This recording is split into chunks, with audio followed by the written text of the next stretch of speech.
have discovered over the years of coaching that most of the problems we face at work are not really problems big enough to hold us back or make us give up. Sure, they feel overwhelming in the moment, but they are not the kind of things that should keep us stuck. I know this because I have been there too. I have felt the sting of rejection more than once, and let me tell you, it is not fun at all. When rejection happens, it is easy to act out of frustration. I used to do what many of us would, simply walk away from the situation. I would convince myself that I did not care or that it was not a big deal, But deep down, my ego was bruised. Sometimes, we even go as far as hoping the person who rejected us regret their decision. Yes, it's like we are trying to prove a point to show them what they have missed out on. But here is the thing though. That kind of reaction does not help. In fact, it traps us. Rejection, if we are not careful, can keep us stuck. It can make us feel small, limited, and stagnant. What we often forget is that rejection is not about as much as us that we think it is. Most of the time, the people rejecting us are not even thinking about us. They are just focused on their own needs, their own goals, and sometimes their own insecurities. The key here is to not take rejection personally. I know that is easier to say than to do, but think of it this way. Rejection is like a test. It is not here to break you, no. It is here to challenge you. It is here to push you to step up, to look at areas in your life or career that needs more encouragement, more courage, more leadership, and more growth. Whenever rejection happens, you have two choices. You can either let it hold you back, or you can use it as fuel to move forward. The choice is always yours, and it is an important one. Hello, High Achiever. Welcome to the episode 8 of the Coach AnnySHO High Achiever podcast. I'm so excited to have you here. This podcast is all about helping you do more in your career and business without working yourself to exhaustion. Yes, you heard that right. You can achieve your goals without burning out. Instead, we will teach you how to work smarter, not harder, so you can focus on what truly matters. Whether it is spending time with your loved one, diving into your passions, or building the life you've always dreamt of, we are here to help you make it happen. Today, we are talking about a topic that touches so many of us: dealing with rejection in the workplace.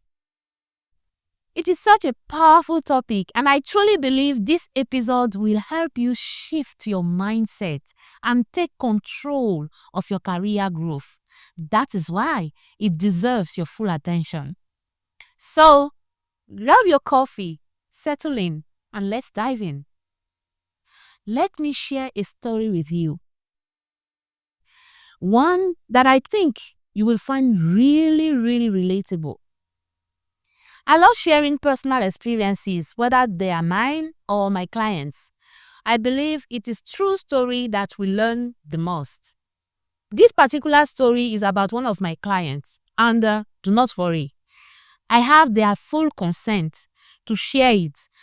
Confidentiality is extremely important to us at MyCoachAnnySHO LLC.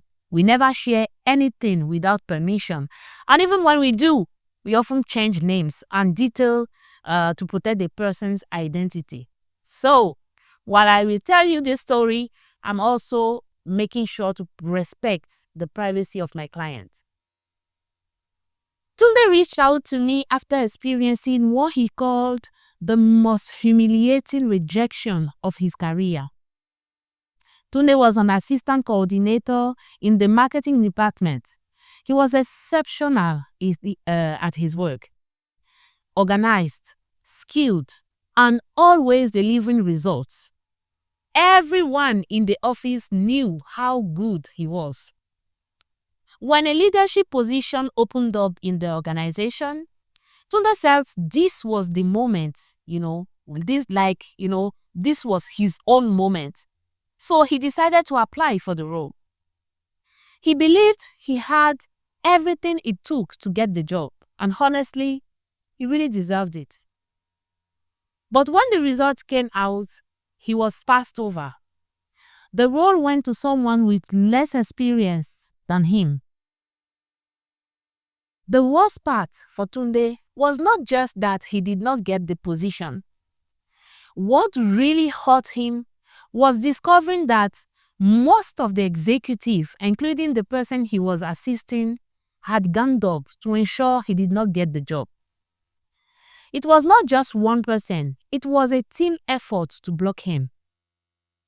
The person he worked closely with was actually the one who initiated the rejection. Behind the scenes, some of the leaders had ulterior motives. They believed if someone like Tunde, who was so qualified and capable, got the position, their own shortcomings might get exposed. So, what did they do? They teamed up to shut him out. When Tunde found out what had happened, he was devastated. He felt invisible and undervalued. He started questioning his abilities and even wondered if he belonged in the company at all. At first, he responded the way many of us might. He withdrew. He avoided meetings, stopped contributing, and generally shrank back from the spotlight. He admitted to me later that he was letting the rejection define him. When Tunde came to me, he was at his lowest point. He said, "Coach Annie, I feel so stuck. I do not even know where to start rebuilding my confidence." He was shocked by what had happened. He had not seen it coming at all, you see. And up until then, he had been confident that he had a real shot at getting the position. So we started by unpacking the situation together. Tunde realized that while he was excellent at his job, he had been focusing solely on his technical skills and work ethic. He had not been actively building visibility or relationship within the organization. He was not advocating for himself in the way that was necessary for someone aiming for a leadership role. Then, an insider told Tunde about what had gone on behind the scene. The leaders who orchestrated his rejection, their motives, and their plans. Surprisingly, instead of getting angry, Tunde felt something else. Hope. Yes, he realized that the same people who rejected him were the ones afraid of his potential. And that knowledge gave him a new perspective and the strength to push forward. During our coaching sessions, I helped Tunde see rejection in a different light. I told him that rejection is not the final answer. It is feedback. It is a signal that something in his approach needed to change. It was also an opportunity, a chance to grow, learn, and become even better. So we came up with a plan to move forward. One of the first steps was taking the Energy Leadership Index assessment. This tool helped Tunde understand how to use his energy wisely and focus it on achieving his goal efficiently. The next step was identifying his strengths and weaknesses. This way, he could focus on strategies that worked and avoid wasting time on those that did not. We also worked on developing a flexible mindset. I told Tunde that being flexible and creative would help him adapt quickly to any challenges. Then we set specific goals and created clear ways to measure his progress. This helped Tunde stay focused and ensure that all his efforts were aligned with achieving his goals. Tunde started networking with certain decision makers in his company, asking for constructive feedbacks on why he was not selected. This was a really tough step for him because it required setting aside his pride and facing the people who has been part of the rejection. But Tunde was determined to grow. He took their feedback seriously and used it to improve himself. At the same time, we worked on his emotional intelligence and self-control. This helps him understand what to share and what to keep to himself when interacting with people in the company.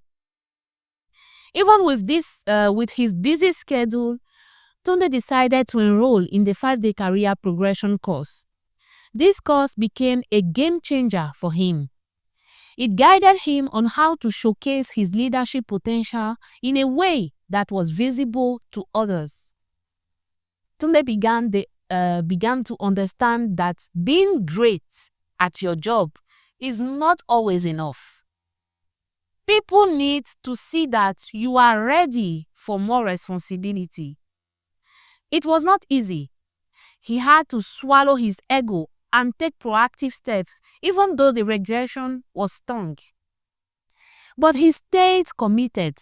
Tunde worked on improving his visibility and demonstrating that he was a strong candidate for future leadership roles. Then came an unexpected twist.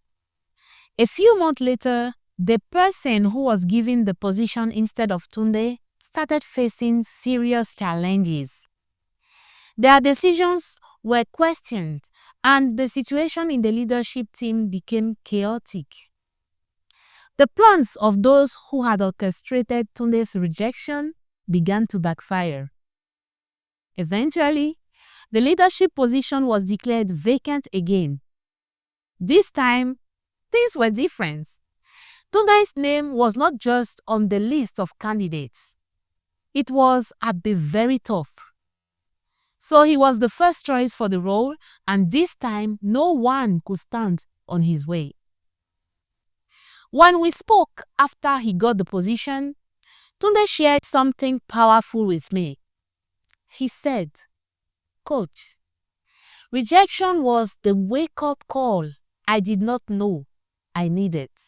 I love that statement. He told me that at one point he had been on a verge, of leaving the company entirely. But something I had told him during our session has stuck with him. If you run from challenges in one place, they will likely show up again somewhere else if you do not deal with them. That advice made him pause and rethink his decision to leave. Instead of running away, he decided to stay and tackle the challenges head-on.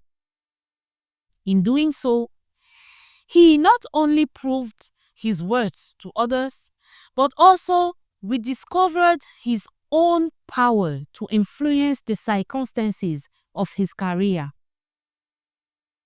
Tunde's story is a reminder that rejection is not the end of the road. It is often the start of a new direction. How you respond matters.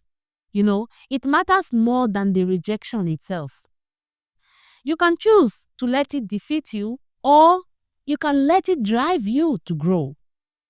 The choice is always yours. I hope this illustration of Tunde's provides you with a clearer understanding of the circumstances surrounding rejection. Let me break this down further, because rejection in the workplace is an experience that nearly everyone encounter at some point in their professional journey. In Tunde's case, it was about being passed over for a promotion. For some, it may involve having a well-thought-out idea dismissed or not receiving credit for their contribution. These are some of the common ways rejection manifests. And let me be realistic. These moments can feel profoundly discouraging. Yes. However, no matter how rejection happens, it often feels deeply personal, as though it reflects directly on our worth or abilities. The truth, though, is that it is not always about us. External factors such as organizational priorities, timing, or unconscious bias often play a significant role. Recognizing this distinction is the first step towards reframing rejection as an opportunity rather than a failure. Take Tunde's situation. For example, it gave him the chance to evaluate himself more deeply and taught him not to allow his mind to become vulnerable to the circumstances. While rejection can be painful, it is not necessarily the end of your journey. In fact, it can serve as the beginning of a new chapter. The key lies in how you choose to perceive and respond to it.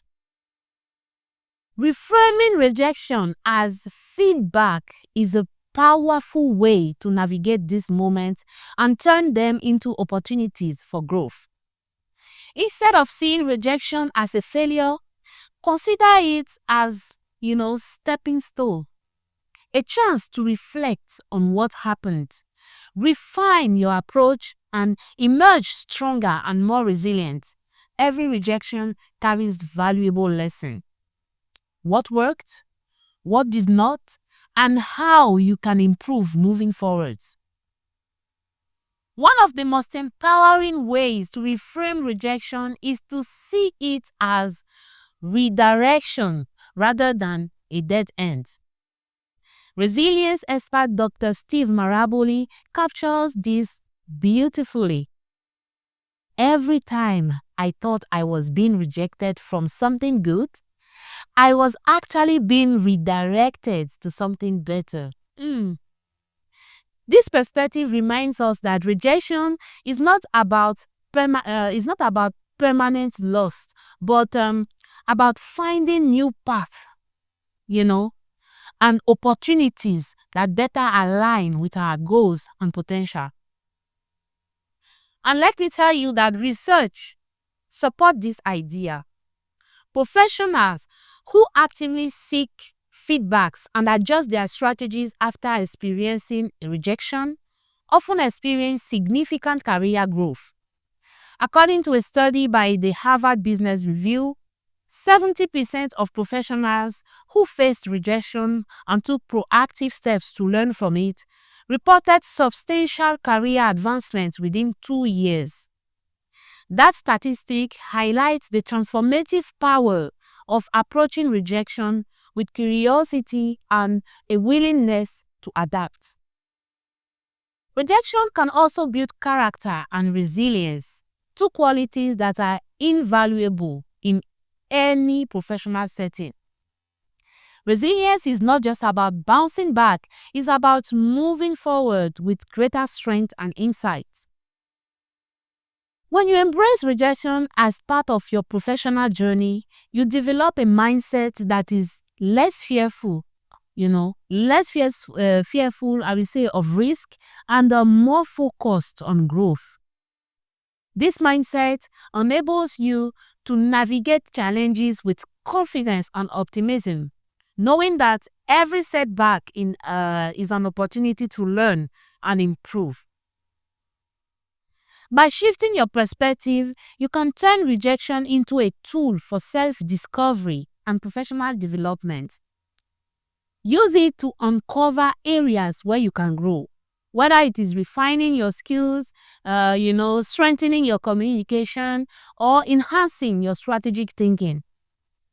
Each rejection becomes a stepping stone on the path to greater success, helping you build the resilience and tenacity needed to achieve your goal. Let's wrap up today's episode with one powerful strategy for managing workplace rejection, which is cultivating a growth mindset. As we saw in Tunde's story, rejection is not the end of the road. It is actually an opportunity for growth. When you face rejection, it is easy to get discouraged, but instead of letting it bring you down, use it as a learning moment. Ask yourself, what can I learn from this experience? Are there skills I need to work on? What area can I improve? Sometimes it is also about recognizing the energy we are putting out there. If it is low, it might be the time to raise your energy and shift your mindset. Just like Tunde, you have the power to turn setback into opportunities for improvements. To help you do this, I highly recommend 2 resources that can make a real difference. First, the Energy Leadership Index Assessment and Debrief. This tool will help you understand the level of energy you are bringing to your career and how you can use it more effectively to reach your goals.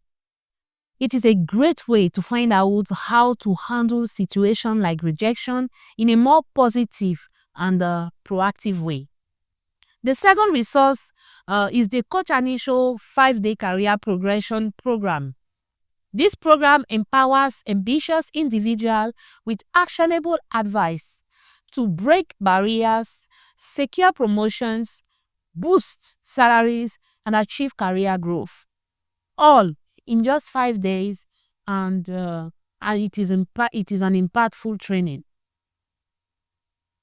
This program is designed to provide you with the tools, strategies, and mindset shifts necessary to advance in your career, whether you are looking to move up the ladder, increase your earning potential, or enhance your professional skills.